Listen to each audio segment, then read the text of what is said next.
Hey guys, what's going on?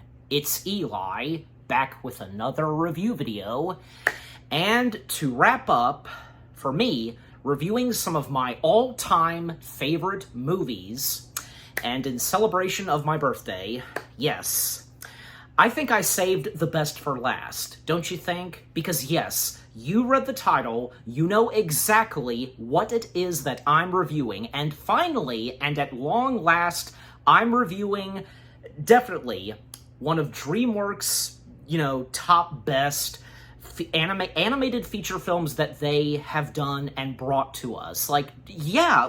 No doubt about it.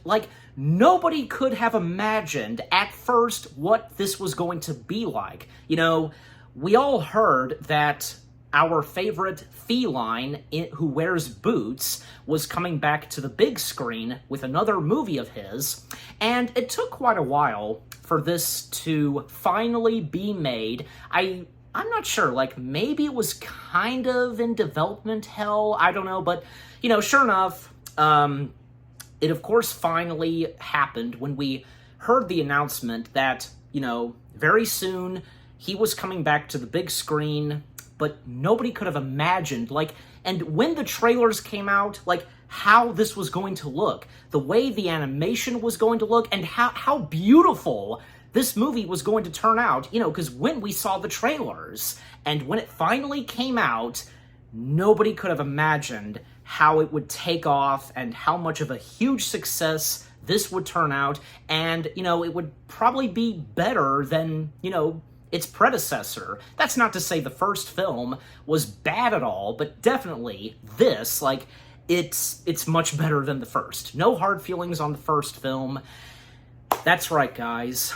I am reviewing, and, for it being one of my all-time favorite movies in my top list of favorite movies, and, for that matter, being one of my top favorite DreamWorks animated feature films, I am reviewing Puss in Boots: The Last Wish.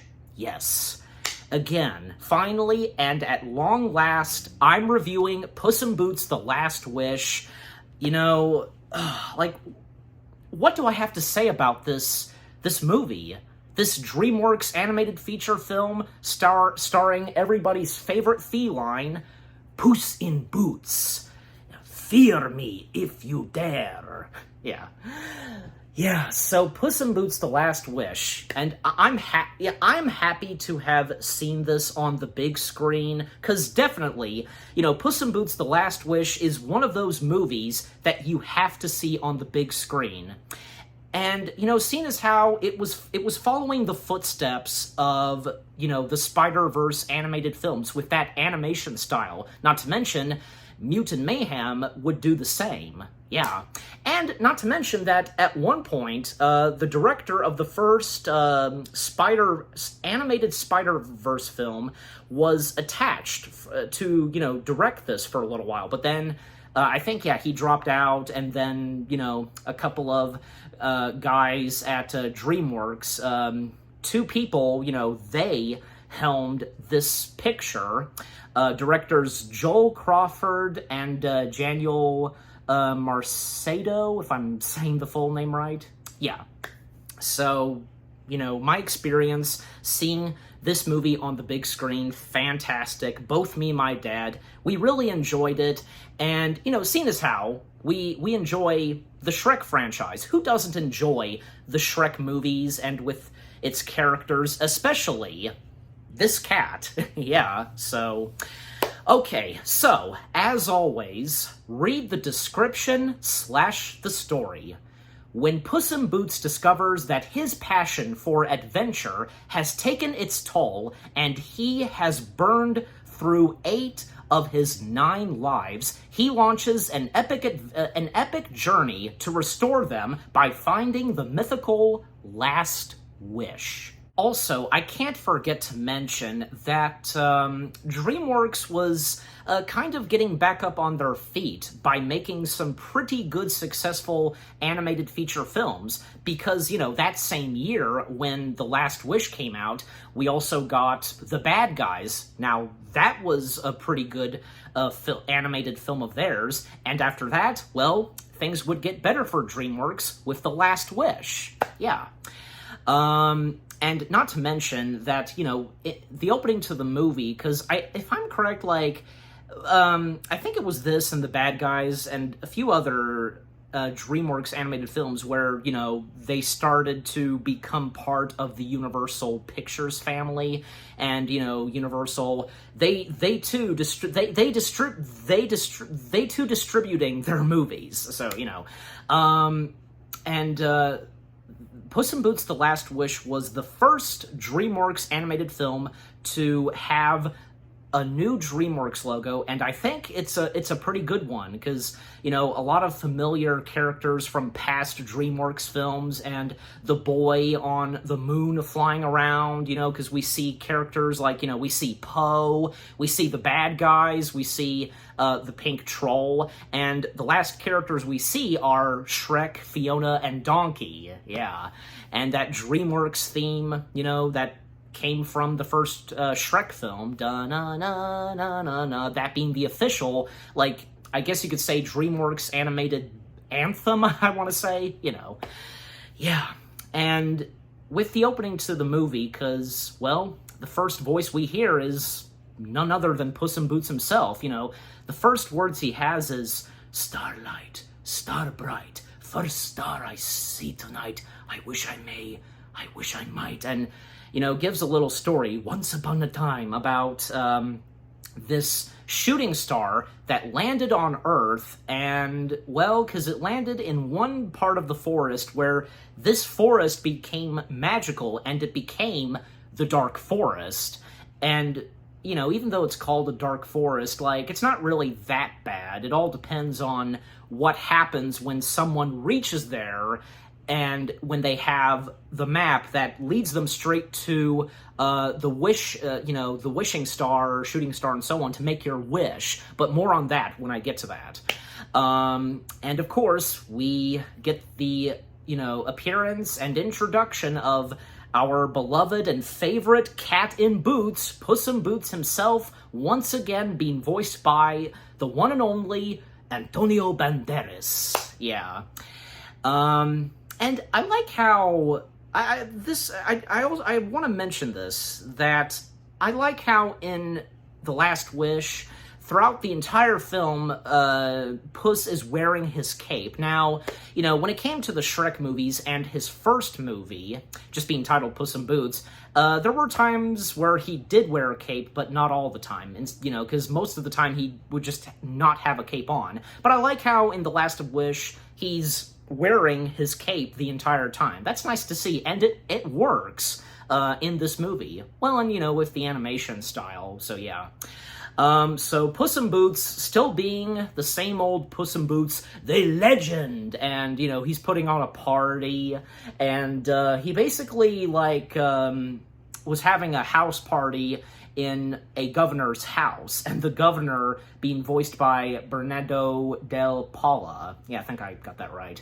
And sure enough, because the governor is outraged by this, and, well, because Puss is still wanted, he wants him dead and wants his head.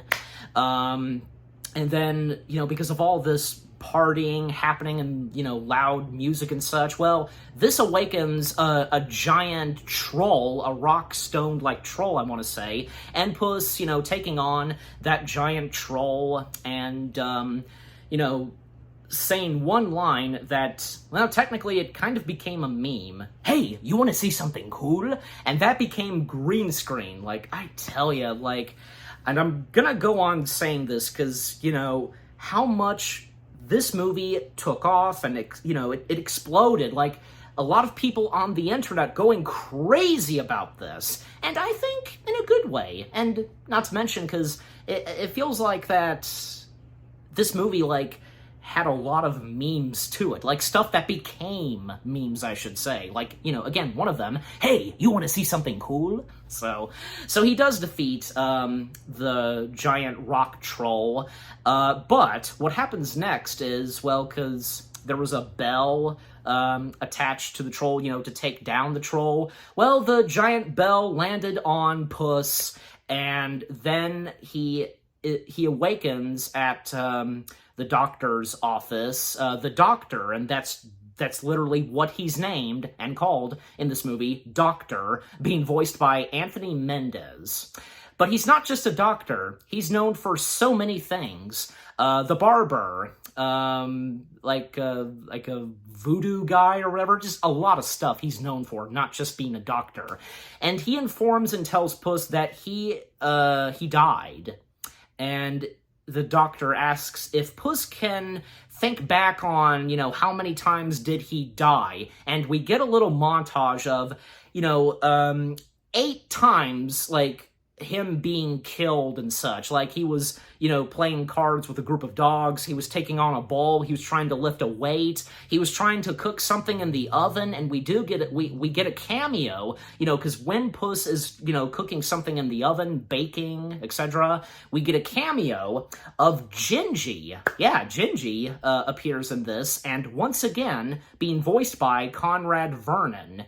Yeah, so it was nice to see Gingy make an appearance, and there were a couple of other, you know, cameos slash appearances of other Shrek characters, and until I get to them. So Gingy being one of the first, you know, Gingy saying to Puss, "Puss, I think you set the oven, you know, too high." And, you know, "I am the master of baking." He opens it and flames come out, and yeah, because that kills him. So again, he's, you know, he died 8 times, fingers. And, well, he's down to his last 9th life, and the doctor, you know, tells him that he needs to retire. At this point, he needs to retire. No more adventures for Puss. But Puss, he's not having it, and he laughs at it, you know, and saying that he thinks that nothing's going to happen to him.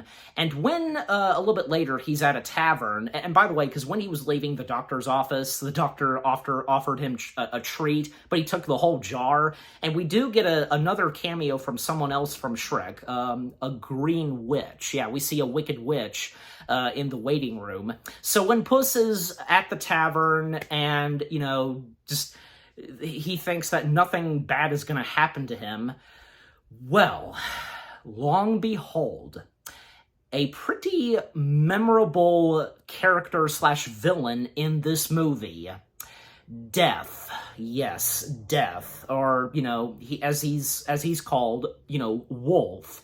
And the wolf slash bounty hunter slash Death being voiced by Wagner Moira, I think, yeah, I'm saying that right. And, you know, he's basically the Grim Reaper to Puss in Boots. And that whistle that the wolf does, you know, yeah, I want to do the whistle. I can't really do it, but you get the point. Like, that whistle becoming so iconic now. Literally, don't you think? Oh my gosh. And again, with what the internet has done, and you get my entire point, because, you know, as I said, this movie exploding and on the internet, and in a good way. I'd say in a good way. So there's a little sword duel between Puss and the wolf, and Puss, he thinks that he can handle the wolf easily, but Puss is having no luck at first. Not to mention because when one of the wolf's blades, like, almost like kind of cut Puss's forehead, like, just about barely, like, touched him. Well, actually, it kind of did, because we, you know, a close-up shot of Puss's eyes, a drip of blood comes down, and wow, because an intense moment right there, even for an animated film. Like, Disney wouldn't do something like that, but DreamWorks, on the other hand, you know, yes, and that's when Puss, he becomes terrified, and his fur just, he gets that, that scared feeling, and because of his fur and such, he's terrified now, and he feels that, because, death is upon him. He even he sees his life flashing before his eyes, and one moment that we see, because of his life flashing, before his very own eyes, we see a 1 second shot of him, Shrek, and Donkey walking on a bridge. Yeah, so, we do get a cameo of Shrek and Donkey. That's really cool. I want to say that shot where they're walking on the bridge, I think that's supposed to be a parody of that famous shot in The Lion King where they're walking and dancing on a log. I think that's about right, I think. And you can let me know in the comments section on that. Yeah, so Puss, he flees. He doesn't even pick up his sword because, the wolf telling him to pick it up. But he doesn't, and he leaves his sword behind. And throughout the entire film, he doesn't have his sword. Of course, until the end of the movie, when he, comes face to face with the wolf one last time, and until I get to that, of course. So he flees away from the wolf, and it's that moment where, how afraid he is, and he feels that, the time has come for him to officially retire. And we get a sad, Spanish song, and he makes his way to this location, which being Mama Luna's house. Yeah, Mama Luna's, I want to say. And basically, in Mama Luna's, there's a lot of cats that reside with Mama Luna, and Mama Luna being voiced by Divine Joy Randolph. Yeah, I got that right. So, and it's pretty funny, because Puss, he removes all of his gear from the cape, the hat, the belt, and, of course, the boots. He buries them and has a little, service for himself, because how much he loves himself. And, more on that later on. And he's, of course, he's upset about, letting go, the legend, Puss in Boots, which being him. And, like any cat, because, them, using their back paw, their feet to, scrape, or, like in litter boxes, that's what he does, how he's burying his gear, and thus he now, for a little while, resides at Mama Luna's, and how he is treated there, because, Mama Luna treating him like a regular cat, even when there are moments where Puss, he's peeing in the toilet, or he's cooking something on the stove, and Mama Luna, sprays him, bad kitty, what's wrong with that? He's a very smart and, improved cat. Aren't you aware of this? It's right in front of you, lady. Even at one point, when he first arrived, she gave him mittens, which was pretty funny. And during his stay, he grew a beard. But while he's there, little does he know at all that he's being hunted down by a couple of others who are also wanted. The Three Bears and Goldilocks. Yeah, Goldilocks and the Three Bears being in this. This, this wouldn't be a fairy tale if we didn't have, fairy tale characters like them. You know what I mean?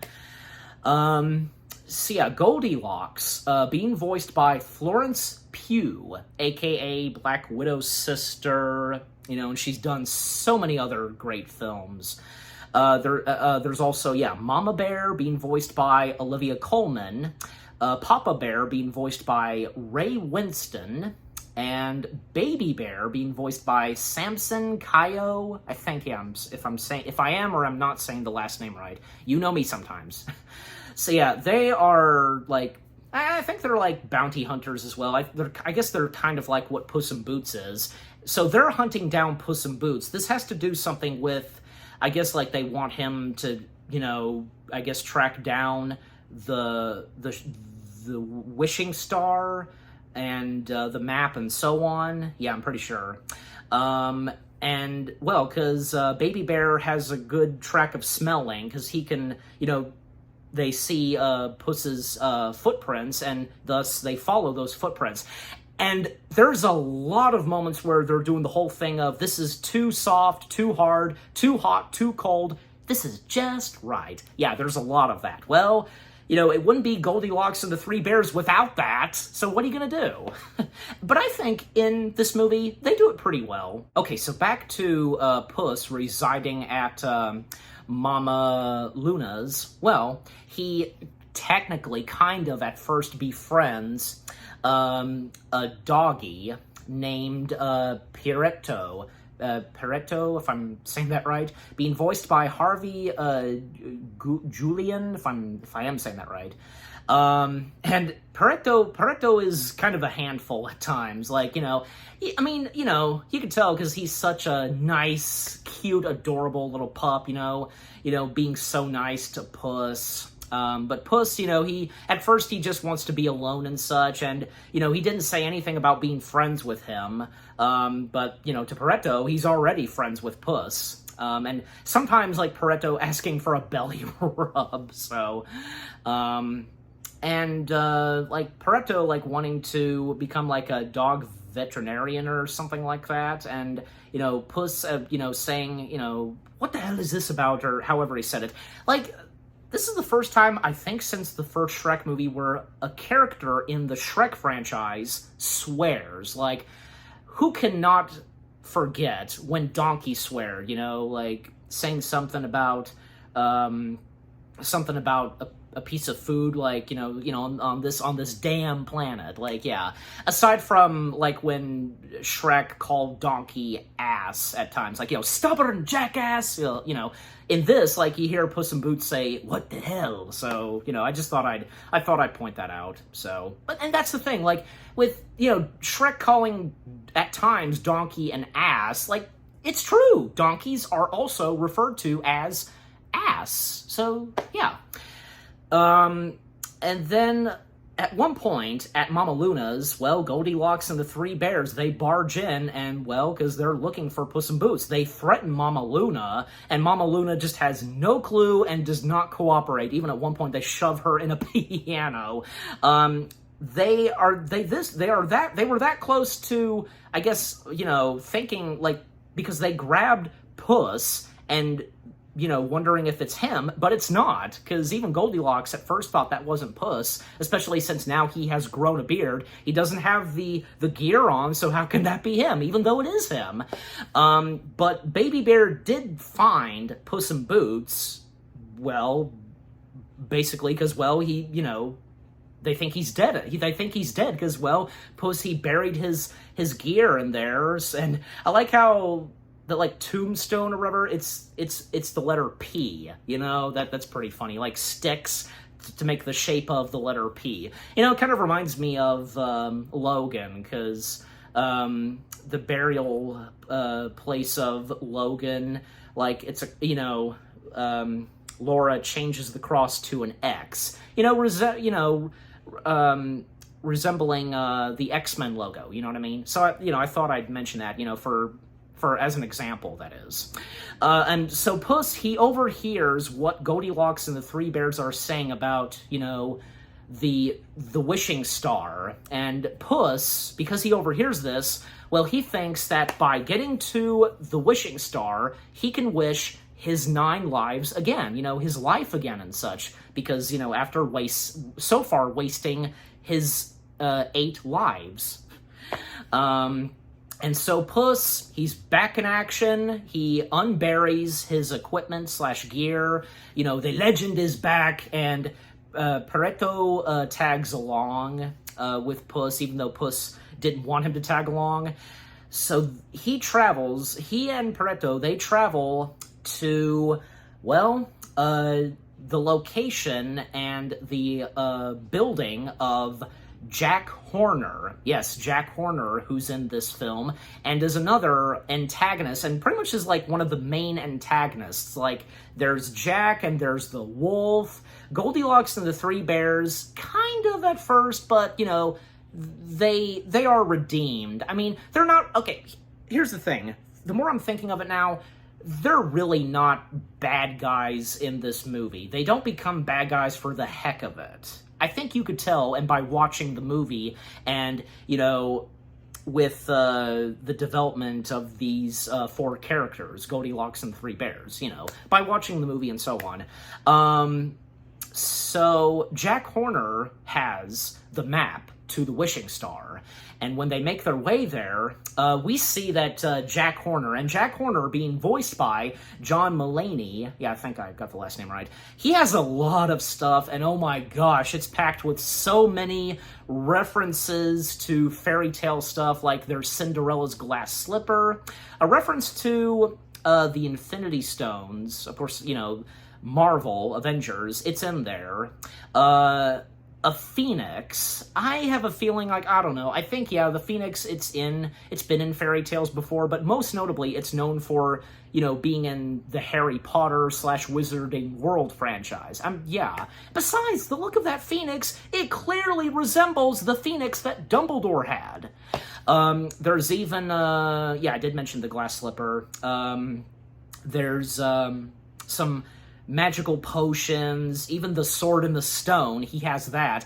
He even has the eat me and drink me from Alice in Wonderland. Yeah, you know exactly what that is. Even the magic carpet has the magic carpet too. Aladdin's magic carpet. So many stuff that Jack Horner has, like, oh my gosh. So, Puss trying to get the map. Oh, even at one point, because Pareto gave Puss, because he has no sword currently, Pareto gave Puss a stick, like a sword stick, but that's not gonna work.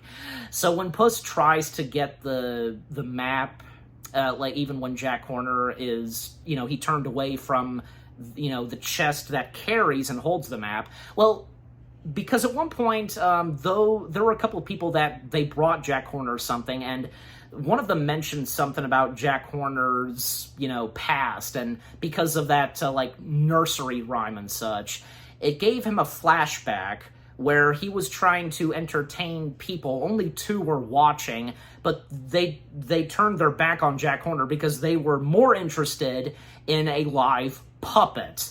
And yes, Pinocchio. That's another Shrek character that makes a cameo in this, and Pinocchio, once again, being voiced by Cody Cameron. Yeah, so it was nice to see Pinocchio in this, and, you know, him singing, "'Cause I'm a real boy, no strings attached." Everybody throwing their coins and such at him, you know, thank you! And I feel like mentioning because, like, many people have said that this was, I think, like, the fourth Pinocchio film that came out the same year, because we had that, you know, horrible American-dubbed Pinocchio film with Pauly Shore. We had Guillermo del Toro's Pinocchio, and we had Disney's live-action Pinocchio.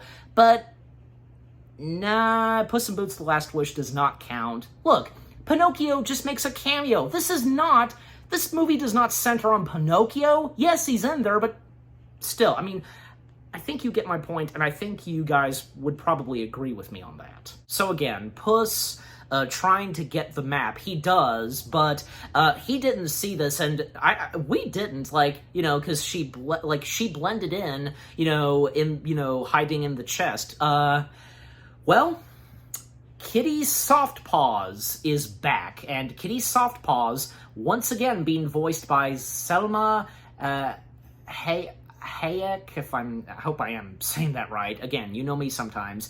Yeah, so Salma is back voicing Kitty Soft Paws, and, well, Puss and Kitty, they haven't changed in their chemistry, so, oh, and by the way, because, there was a cameo of one character from the first Puss in Boots film, just for one scene, and at, Mama Luna's, that one cat where, you know, she goes, oh, yeah, she's in the movie, but just for one scene. I think, yeah, it was probably for the best, because that, like, with her appearing in the first Puss in Boots film going, oh, like, there were a couple of times where she did that, and I think in this, yeah, it was okay to see that joke again with, you know, oh, but just for one time, okay, so, So again, Kitty Softpaws and Puss in Boots still at it, and well, she's going after for the map too. I mean, a lot of everybody's pretty much going after the Wishing Star and, you know, wanting to get their hands on the map. Puss, Softpaws, Jack Horner, and Goldilocks and the Three Bears, and especially all of them fighting over the map. And not to mention, because, like, Kitty Softpaws, like, did, I think, yeah, worked and was hired by Jack Horner, but I think, yeah, because Jack Horner betrayed Kitty Softpaws, and I think the same goes for Goldilocks and the Three Bears, I'm pretty sure, yeah. So, them trying to get their hands, each of them trying to get the map, but... sure enough, yeah, Puss and Kitty Softpaws, they both get their hands on the map. They're, you know, they're kind of fighting over it. And Softpaws, of course, being introduced to Pareto, and, you know, they get out of there, running away from Goldilocks, the Three Bears, and Jack Horner. And Jack Horner sending out his men to chase after them, but Puss, well, he has a trick up his sleeve by throwing a lot of, you know, taxes, and, you know, everybody, you know, gathering around to pick them up, and, you know, this blocks, Jack Horner's men. And as they made their way out of there, well, Puss hears that whistle again, and, yeah, the wolf showing up and him doing that. His eyes were gone! What happened? Or probably was like some reflection on his eyes where, you know, because we didn't see the pupils, you know? Oh my gosh, that was terrifying.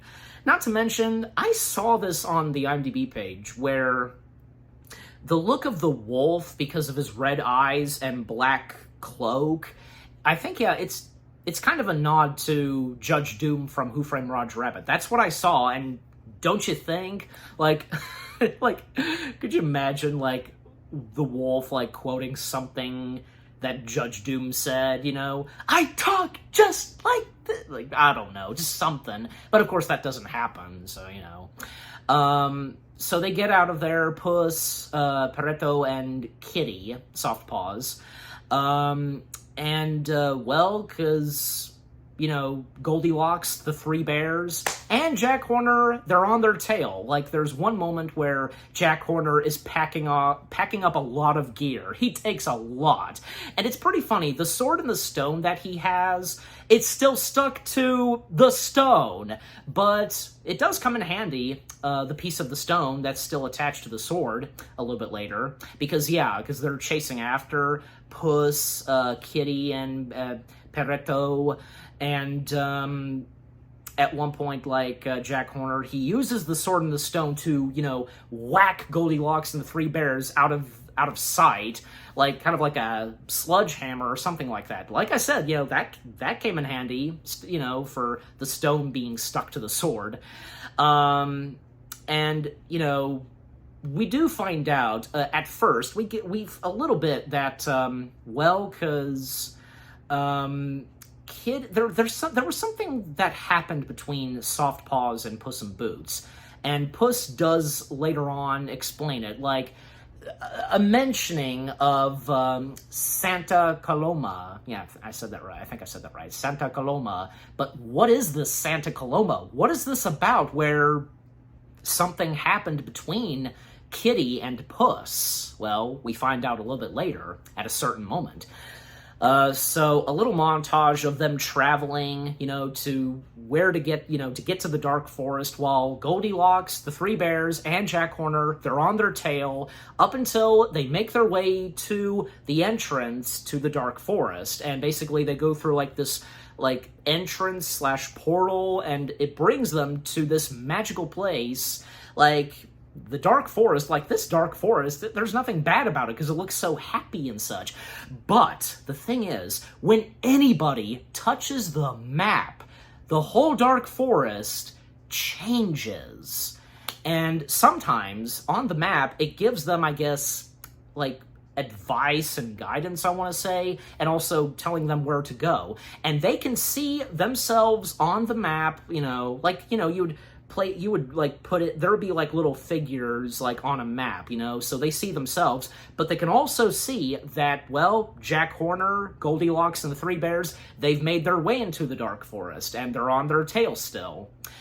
And more on Jack Horner because, with Jack Horner and, because he brought so many things and, of course, things like, say, the Phoenix, the Eat Me, Drink Me from Alice in Wonderland.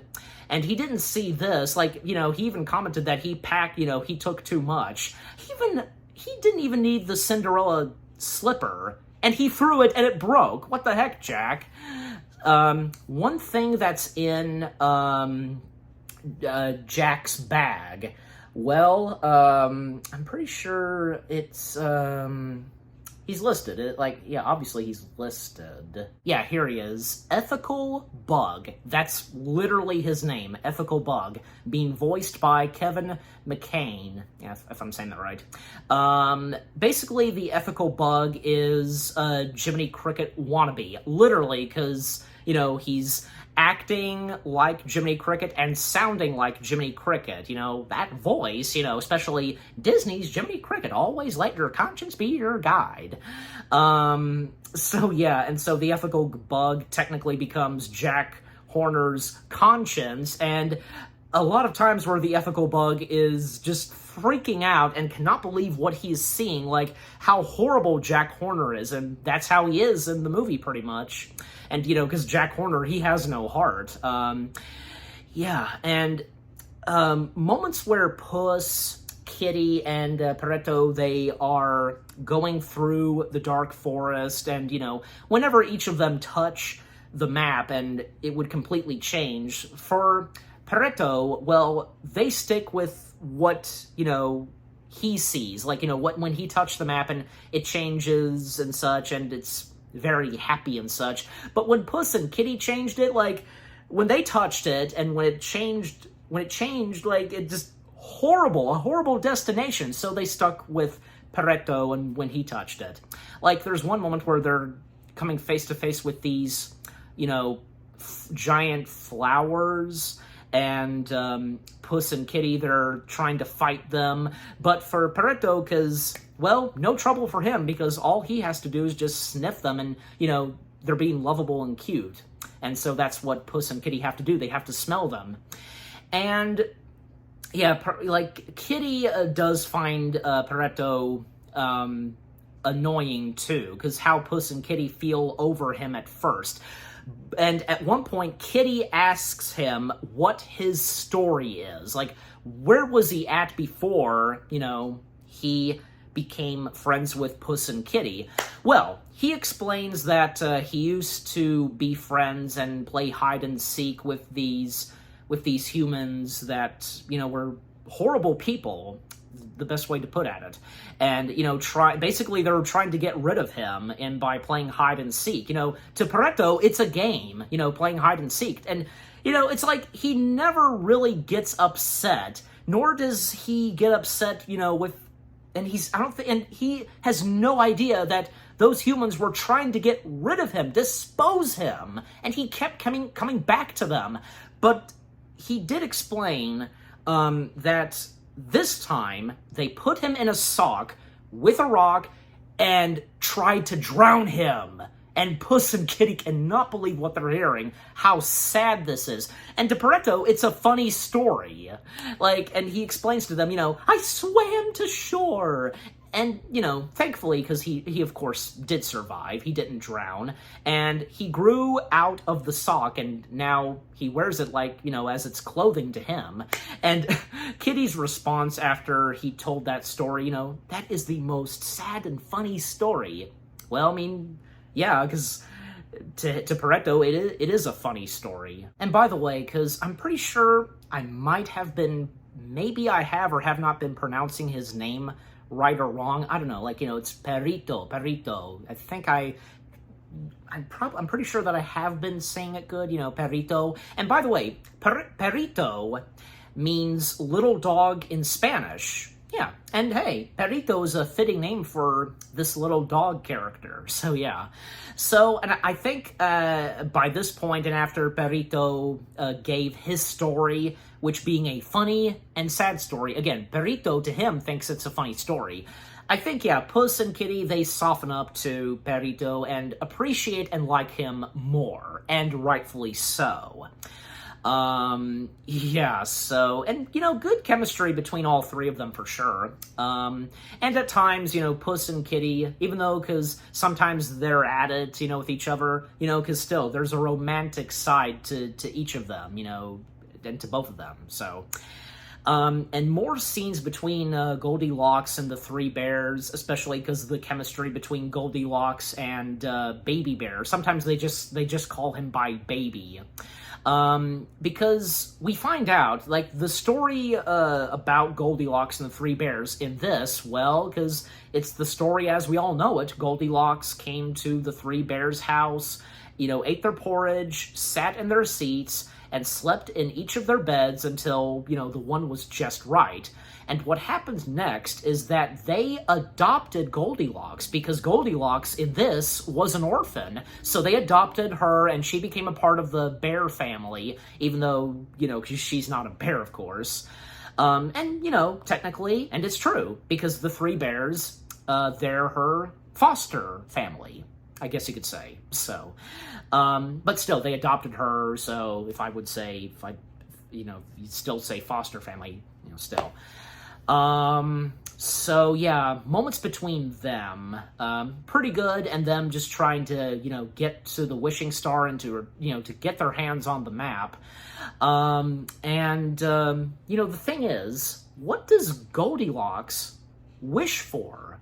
We don't find out just yet until there's a very, sad moment between them. All four of them, of course. And for the other characters, like, what does Kitty Softpaws want to wish for? And Perito, but we know what Puss wants to wish for, but he doesn't tell them, and he doesn't want them to know just yet. And Jack Horner, what does he want the wishing star for? What does he want to wish? Well, he wants power. He wants to be powerful with magic and so on.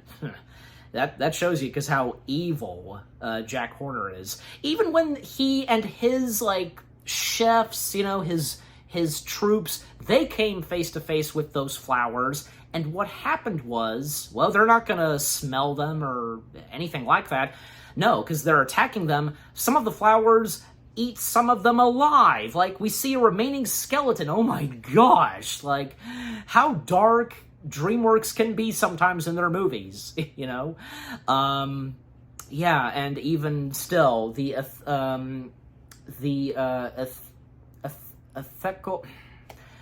bug. Having trouble pronouncing that word already. The bug, Jack Horner's conscience, is just telling him to save them and such, and still, he can't believe what's going on.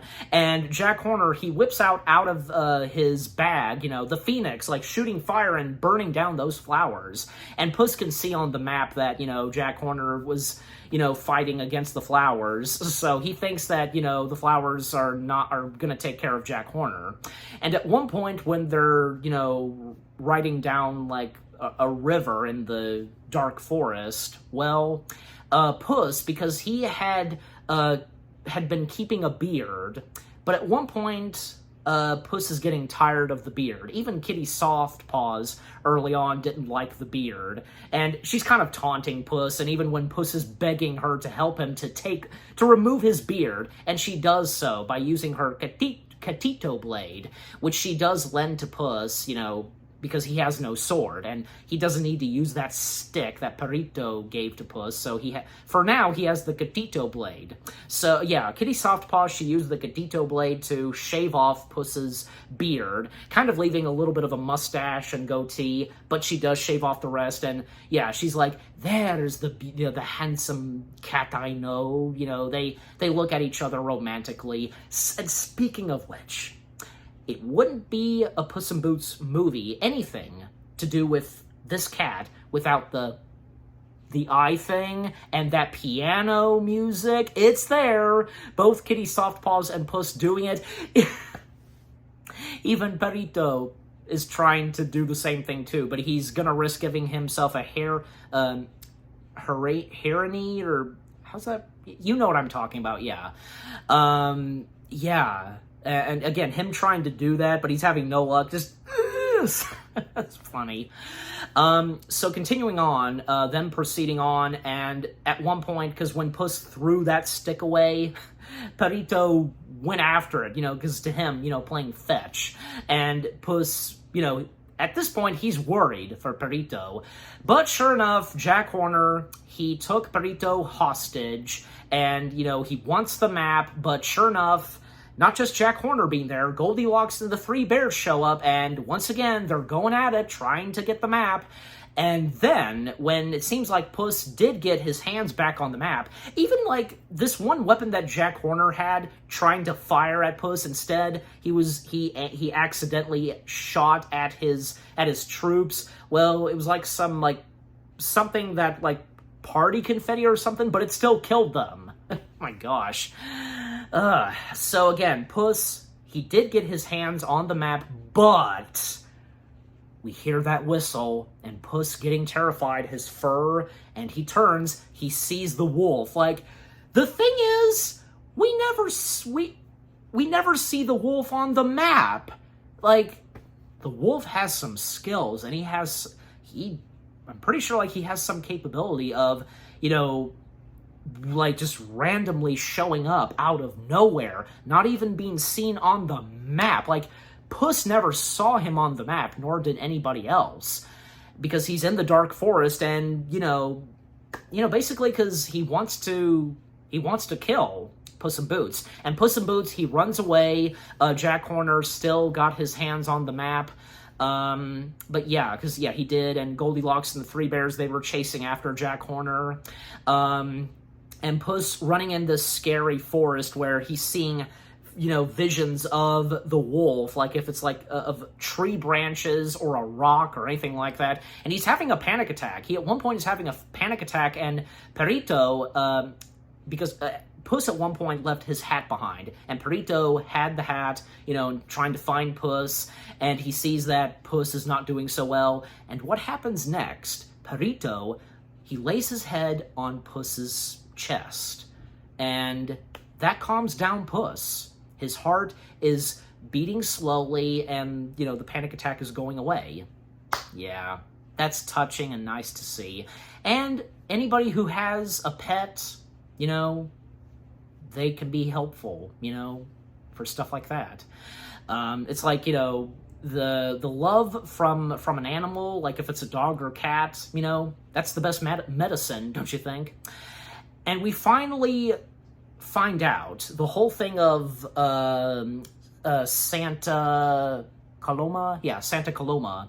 Santa Coloma, as Puss explains to Perito, and this has to do, of course, with him and Kitty Softpaws, Santa Coloma was a church, and they were supposed to get married, Puss and Kitty Softpaws.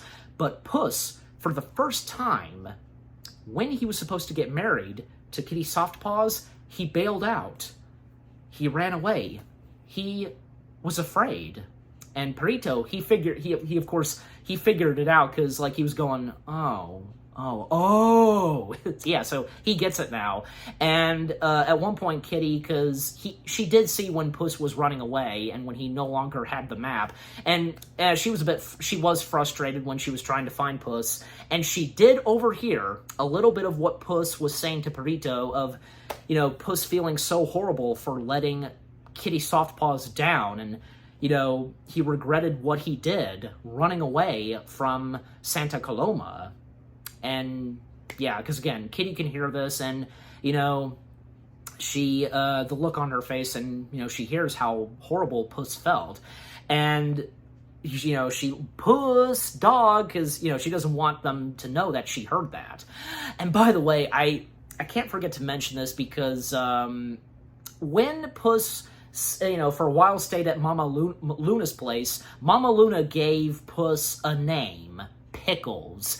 And at one point, Kitty mentioned the word Pickles, and Puss was, in response, was like, what? How did you know that name? And, she's like, what? Because she didn't hear about it, of course, Puss being called Pickles, especially from Perito, and Puss was like, oh, nothing. And so they proceed on, and again, because Goldilocks and the Three Bears, trying to get the map, And they do succeed on getting the map, because I think, yeah, Jack Horner did get it, but Goldilocks and the Three Bears, they now have it. So now they have the map in their possession, and, with the words that, come up on the map, and the whole Dark Forest changes, when they touch it. Well, especially Goldilocks. And they, at one point, come to a recreation of their house. It's home to them. It feels like home to them and such. And sure enough, Puss, Kitty Softpaws, and Perrito, they make their way to where Goldilocks and the Three Bears are at.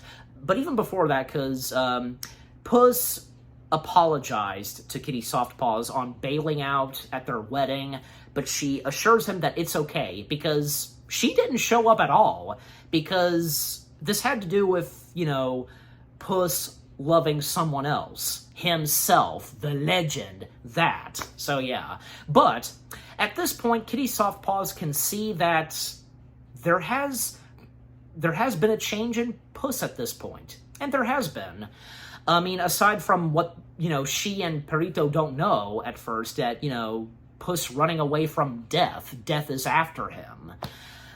So again, they stumble upon and find where Goldilocks and the Three Bears are at. They do, try to get the map. They do succeed getting the map, but at one point, well, Goldilocks and the Three Bears, they have Perrito held hostage, and when they touch the map, these giant crystal pieces rise, and Puss is trapped in there, separated from Kitty, and he tells her to go save Perrito, and, for both of them to meet him up when he gets out of there. And, they touch paws, through the crystal, yeah. And when Puss is making his way through the crystal cave, well, he stumbles upon reflections of himself. Those reflections of himself are interacting with him. It's his past, his past 8 lives that are interacting with him, which is really cool. And can't forget to mention this, because one song number in this, being called "Who's Your Favorite Fearless Hero?" Yeah. And one of his reflections is singing that song. Yeah. And so coming back to Goldilocks and the Three Bears, holding Perrito hostage, and Perrito's interaction with the four of them is pretty hilarious. And while Kitty is making her way and trying to save Perrito, a little bit later on, and up to when he's being held hostage by Goldilocks and the Three Bears, moments where he's swearing, and in the movie, there's actual bleeping what he says, and he's kind of at one point insulting Goldilocks and the Three Bears, and they're even shocked by this, and even when he says some certain words that are bleeped, so that is hilarious. I love that. And sure enough, Kitty Softpaws, she does rescue / save Kitty Softpaws by, throwing in a fake, made up, stick figure, I want to say, of, Perrito, fooling the four of them. So they get out of there, while back in the crystal cave, Puss having a good time interacting with his reflections, the reflections of his 8 past lives.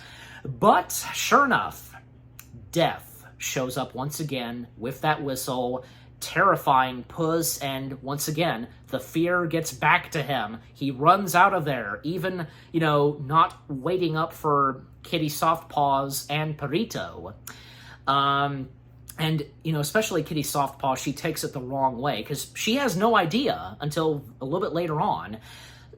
And then, Puss finally makes the destination, arrives at the location where the wishing star is, this giant spot where the wishing star is that makes the shape of a star. Yeah, so that's really cool. And then there's a moment between Goldilocks and the Three Bears that, like I said early on, that it's pretty sad, it's pretty emotional, because what Goldilocks wants to wish is a proper family. And this kind of upsets the Three Bears. they're her family. They've always been her family. But, you know, Mama Bear, she assures Goldilocks that if this is what she wants, and so on. But, you know, they're always going to be family to her. Yeah. So that's what Goldilocks, you know, thinks, you know, that's what she wants at first. So what happens next? Well, because when Puss makes his way there, and on the map it reads, Starlight, you know, Starbright, first star I see tonight, you know, he's going to wish, almost going to wish, you know, for his life again, you know, all 9 lives. And then Kitty, Soft Paws, and Perrito, they make their way in. You know, Kitty lets Puss have it, even though she really doesn't understand, you know. And he tells Kitty that, you know, he wants all of his past 8 lives back and so on. His whole life, you know, in the entire life, he wants, you know, all 9 lives and so on. And, you know, Kitty, she is upset of this, and, you know, she just lets Puss have the map and make his wish. And Puss, you know, then shouts out, Kitty, death is after me! And she's a bit confused, and then Jack Horner stepping in, you know, because he thinks that Puss was referring to him. I've been called a lot of things, but not death. And so, yeah, Jack Horner, he did show up, and so did Goldilocks and the 3 bears. So, once again, they're going at it, you know, getting and using the map, and yeah, we get a big standoff between all of them. And so, that again, them trying to fight to get the map, and then at one point, at first, Jack Horner was defeated by being knocked into his magical bag. So he goes falling into the magical bag. And, well, and as for Goldilocks and the 3 bears, because, like, with what's happening, like, some of them are getting killed and defeated by this, like, magical force field and such that's around them because of what's happening, and they're, you know, the wishing star is about to be used. Baby Bear was almost about to descend, but, you know, Mama Bear and Papa Bear, they're trying to hold on to him, and Goldilocks, she got her hands on the map, and you think that she was going to make her wish, but no, she saved and pulled back in Baby Bear, and that's when I think, yeah, she realized that the 3 bears are her true family. So, yeah. So, Puss, he's about to make a wish. You know, Pedro gives Puss the map. And what Puss didn't think of is that, you know what? It was right there in front of him. Like, you know, having 1 life and, you know, spending it with, well, Perrito and Kitty Softpaws, because, you know, Perrito said something like that, and, well, I had a feeling that this was coming, obviously. Even when I saw this in theaters, I had a feeling that this was coming, and everybody, from Kitty Softpaws, Perrito, and the 3 bears, Goldilocks, and, well, I mean, Jack Horner, he fell in his magical bag. He didn't witness this. Death shows up. Everybody is hearing the whistle. And we get another, you know, full-time sword duel between Wolf/Death and Puss in Boots. And it was nice that Wolf, because he, you know, he gave Puss in Boots his sword. So yeah, Puss in Boots gets his sword back, and, you know, telling him to pick it up. And thus he does. And because, well, at this point, and as Puss says it himself, I'm done running. You know, however he says it. And, you know, by picking up the sword and saying one of his famous lines, "Fear me if you dare." And so this time, Puss is fighting against the wolf. Like, yeah, and moments where he kicks the wolf in the face and such, he's taking him down this time. And even when, like, say, the wolf, like, puts his 2 weapons together and it's like a dual-bladed weapon. But, of course, in the end, Puss does take down and defeat the wolf, and, you know, he confronts the wolf. And that's when the wolf, you know, he gives up, and he can see it that, you know, that Puss has changed and such, and, well, he can't kill him now. And before the wolf leaves, he tells him that, you know, we'll meet again. And Puss, you know, replying in Spanish, sí, and so on. So yeah, the wolf exits. That's the last time we see him for now. And yeah, so again, they all experienced it and witnessed that the wolf was right there, the wolf / death. And Kitty Softpaws said to Puss that, when you said that death was after you, I thought you were exaggerating, stuff like that. And thus, Puss can now make his wish, but he doesn't need to make a wish anymore because, well, it's right there in front of him, because wishing to spend his life with her, as well as Perito. And, Goldilocks, again, she doesn't need a wish anymore.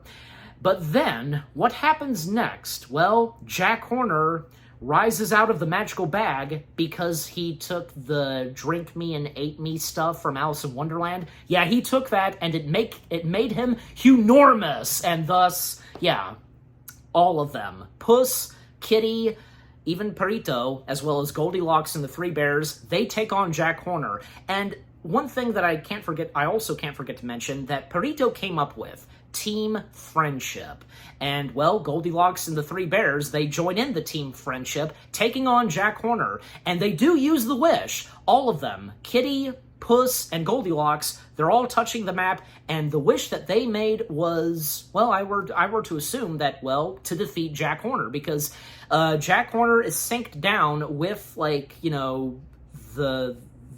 location / spot where the wishing star resides, and yeah, Jack Horner is defeated. And it was funny, Jack Horner's last words, what did I do to deserve this? Well, first off, yeah, he did so much, but aside from that, because that's what he was asking, aside from that, what did I do to deserve this, and so on.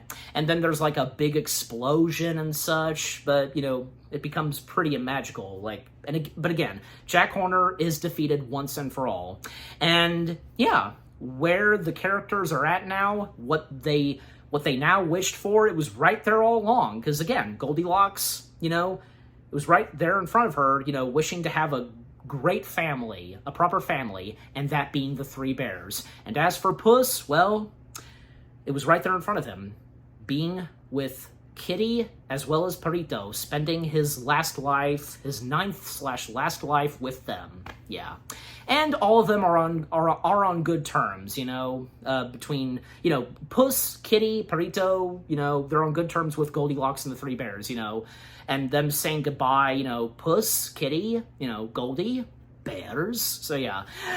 Even at one point, the Conscience, the bug, he did show up, as well as the Phoenix. They did help take on / defeat Jack Horner as payback. So, and the bug is now hanging out with Goldilocks and the Three Bears, and Baby Bear's talking bug, get it off me, and Goldilocks, stays still, trying to kill the bug. Oh my gosh. So, all ends well, and the epilogue, we do get the title, Puss in Boots: The Last Wish, it shows up again, and after the logo shows, well, we once again get an appearance of the governor, because he was going to go on a maiden voyage, but his boat was stolen. Well, and who else would steal it than, well, the team friendship, and that's how they are referred to, and on a wanted poster, and Puss, telling Perito, this is not what we agreed to. But that's how they're referred to now, team friendship. So yeah, they're the ones that obviously stole the governor's boat, and even at one point we see them wearing wigs. And, well, where would they be heading to? Well, because yeah, Perito asked Puss that, and Puss told him, as well as, to Kitty, off to find new adventures and to see some old friends. And they're making their way to far, far away, and you hear that bit of music from Shrek, da-na-na. Oh, that's so cool. And leaving the door open for, more new adventures with, our favorite Cat in Boots, as well as the return of everybody's favorite beloved Green Ogre, as well as a talking donkey, and, of course, a princess who's now an ogre. Yeah, a great way to end the film right there. And And the end credits because, yeah, like, we once again hear the song, you know, who's your favorite fearless hero? And right as the credits ended and before the DreamWorks logo showed, we heard Puss's voice, and, you know, he says to us audience, "You're still here?" Well, yeah. Like, anybody would, like, even as of now, like, people would stay for the end credits thinking that there would be an end credit scene, but technically there was, by hearing Puss's voice. So yeah, that's funny. That's funny. And I think, my dad and I, we stayed, you know, after the credits finished and, you know, heard Puss's voice. So we were still in the theater right as it was about to end. So yeah, that was funny and really cool. And yeah, a great way to end the film. Again, because with them traveling to far, far away and, you know, Puss getting the last line and talking to us audiences. Yeah. You know, and I also want to mention this. There was no doubt about it that Puss in Boots: The Last Wish was to be Oscar nominated, you know, nominated for Best Animated Feature. And, of course, it was. But, unfortunately, it lost to Guillermo del Toro's Pinocchio. No hard feelings to Guillermo del Toro's Pinocchio, because that was fantastic. And I think it was totally obvious that it was this and Guillermo del Toro's Pinocchio that were the two competitive animated films to win Best Animated Feature, and Guillermo del Toro's Pinocchio won that. It was so obvious. Those two were the most competitive, because both of them are two fantastic, you know, animated feature films that, you know, that center around fairy tale characters. It's true. But with that being said, Puss in Boots: The Last Wish is a fantastic DreamWorks animated feature film. And, you know, Puss in Boots, because, yeah, better than the first film. Like, I mean, again, no hard feelings to the first Puss in Boots film, because it was still good, and it's still in my top favorite DreamWorks animated films, but definitely Puss in Boots: The Last Wish is up there, higher up, and so on, yeah. The story was fantastic, the characters and the character development, the funny/emotional moments in this movie, fantastic. This DreamWorks animated feature film did not disappoint. It was fantastic, and again, who'd have thought, like, how it would take off, you know what I'm saying? Like, nobody could have imagined at first what this was going to be like until now. How much of a huge impact this movie left off, and so on. You know what I mean? Yeah. And I'm giving Puss in Boots: The Last Wish, well, yeah, definitely, I'm giving it 10 out of 10 stars. Yes, 10 out of 10 stars for Puss in Boots: The Last Wish. And what about you guys? What did you think of Puss in Boots: The Last Wish itself? You know, and did any of you guys get to see it on the big screen, or, you know, any of you get to see it when it came out later on DVD, Blu-ray, streaming? Yeah, and, you know, did you enjoy it? You know, were you blown away, you know, by what this movie had in store, and with its beautiful animation, because, yeah, the animation being beautiful and fantastic, and the music, can't forget to mention the music, it was good too. Yeah, and with the emotional/funny moments, you know, seeing our beloved, you know, Cat in Boots, you know, come back on the big screen, along with a few other familiar faces, and, you know, new additional characters. Yeah, just everything that I've had to say about this movie. And what did you think of my review? Leave comments and give this review video a like, as always. So, with all that being said, thank you very much for watching. I hope you guys enjoyed my review of Puss in Boots: The Last Wish. More review videos are on the way. They're going to be awesome. Keep looking forward, and I'll see you guys in the next video /review. And it's been fun for me to review some of my all-time favorite movies, and in celebration of my birthday. And I can't wait to do it again until my next birthday. Take care, and peace out.